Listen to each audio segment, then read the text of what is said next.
1%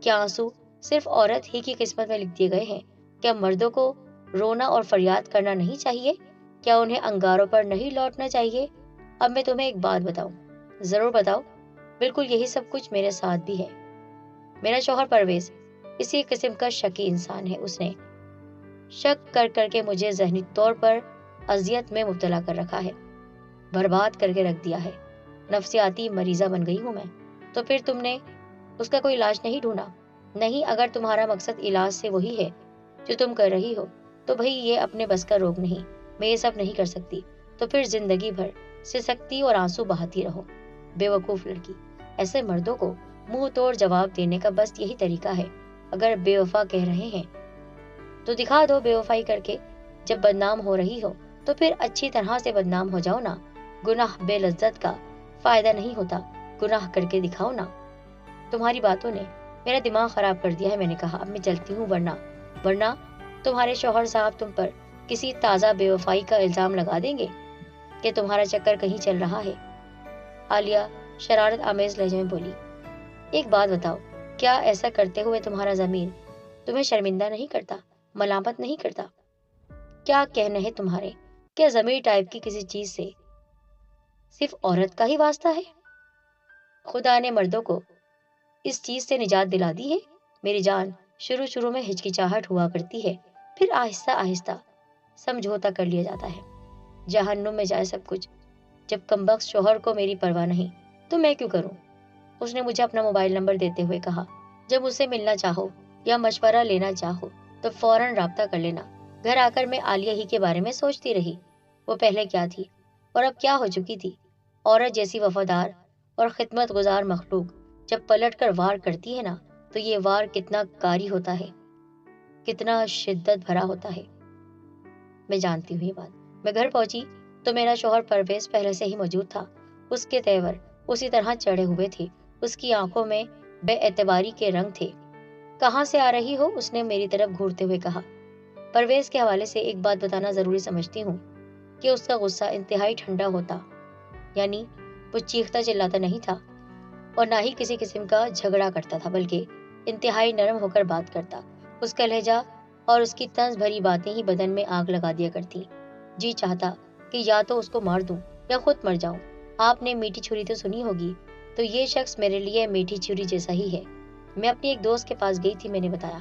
اپنی دوست یا اپنے دوست؟ اس نے سنسنی خیز انداز میں کہا۔ چلو کوئی بات نہیں، دوست تو دوست ہی ہوتا ہے، اس کے ساتھ بھی وقت گزارنا ضروری ہے۔ ایک بار پھر اس نے اپنی باتوں سے میرے بدن میں آگ لگا دی تھی اور اس وقت میں نے یہ فیصلہ کر لیا کہ اس شخص کو عالیہ بن کر دکھاؤں گی۔ میرے لیے اب یہی بہتر تھا کہ عالیہ کی طرح ہو جاؤں۔ آخر کہاں تک تڑپتی اور آنسو بہاتی رہوں؟ عالیہ کی باتیں میرے ذہن میں گونج رہی تھی۔ کیا عورت صرف آنسو بہانے کے لیے پیدا کی گئی ہے؟ کیا اس کا یہی مقدر رہ گیا ہے کہ وہ ایسی باتیں سنے اور خاموش ہو کر بیٹھ جائے؟ لیکن سوال یہ تھا کہ میں یہ سب کیسے کرتی؟ میں نے تو شادی سے پہلے بھی اس قسم کا کوئی قدم نہیں اٹھایا تھا اور شادی کے بعد تو سوچا بھی نہیں تھا، لیکن سوچنے پر مجبور ہو گئی تھی۔ میں کس سے یہ کہتی کہ میں اپنا محبوب سمجھنے لگی ہوں یا وہ مجھ سے دوستی کر لے؟ ایک بات یہ بھی تھی کہ ایسا نہیں ہونا چاہیے تھا جو بعد میں میرے گلے پڑ جاتا اور جو مجھے بعد میں بلیک میل کرنے کی پوزیشن میں آ جاتا۔ ایسا کون ہو سکتا تھا؟ کیا اس کے لیے عالیہ سے مشورہ کیا جائے؟ لیکن نہیں، میں عالیہ کو تو بتانا بھی نہیں چاہتی تھی، ورنہ وہ میرا مذاق اڑانے لگتی، کیونکہ میں نے اس کو یہ کام کرنے پر برا بھلا کہا تھا اور اب خود اسی کے راستے پر چلنے کی تیاریاں کر رہی تھی۔ پھر یہ ہوا، ایک شخص مجھے مل گیا۔ وہ ایک نفیس قسم کا انسان تھا اور اس کا نام بھی نفیس ہی تھا۔ اس سے میری ملاقات غزلوں کی ایک محفل میں ہوئی۔ میں کبھی کبھی اپنی سہیلی رفت کے ساتھ اس کی سوسائٹی کے فنکشن میں چلی جایا کرتی تھی۔ مہینے میں ایک بار وہ سوسائٹی اس قسم کی ایکٹیویٹی کیا کرتی۔ غزلوں کی اسی محفل میں رفت نے نفیس سے میرا تعارف کرایا تھا۔ مجھے پہلے نظر میں وہ شخص اچھا لگا۔ وہ ایک مہذب انسان تھا۔ نہ جانے کیوں مجھے شروع ہی سے مہذب قسم کے لوگ بہت پسند ہیں، چاہے وہ پیسے والے ہوں یا غریب ہوں، تجارت کرتے ہوں یا ملازمت کرتے ہوں۔ ان کا مہذب ہونا میرے لیے پسندیدگی اور میری طرف سے قبولیت کی شرط تھی۔ مہذب لوگوں کی باتیں، ان کے انداز، ان کی آنکھوں کی حرکتیں یہ بتا دیا کرتی ہیں کہ وہ ایک بہت مہذب اور اچھے گھرانے سے تعلق رکھتے ہیں، بہت پڑھے لکھے ہوتے ہیں، یعنی پڑھائی کا ان پر خاصا اثر ہوتا ہے۔ میں اور نفیس ہوٹل کے لاؤنج میں جا کر بیٹھ گئے۔ رفعت ہمارا تعارف کرا کے ایک طرف چلی گئی تھی۔ نفیس نے مجھے کافی کی آفر کی تو میں اس کے ساتھ ہوٹل کے لاؤنج میں آ گئی۔ ہمارے درمیان ادھر ادھر کی باتیں ہونے لگی۔ میری توقع کے عین مطابق وہ ایک شائستہ شخص ثابت ہو رہا تھا۔ باتوں باتوں میں اس نے یہ انکشاف کیا کہ اس کی گھریلو زندگی بہت تلخ ہے۔ میری بیوی میرے مزاج کو نہیں سمجھتی۔ وہ کہہ رہا تھا، شادی کے لیے ذہنی ہم آہنگی بہت ضروری ہے، اگر یہ نہ ہو تو زندگی تلخ ہو جاتی ہے۔ نفیس صاحب، پھر آپ جیسے ذی شعور عقل مند پڑھے لکھے انسان نے ایسی شادی کیوں کر لی؟ میں نے پوچھا۔ اس لیے کہ بعض رشتوں کی مجبوریاں ہمارے راستے میں آ جاتی ہیں، ہم احترام اور محبت میں انکار نہیں کر پاتے۔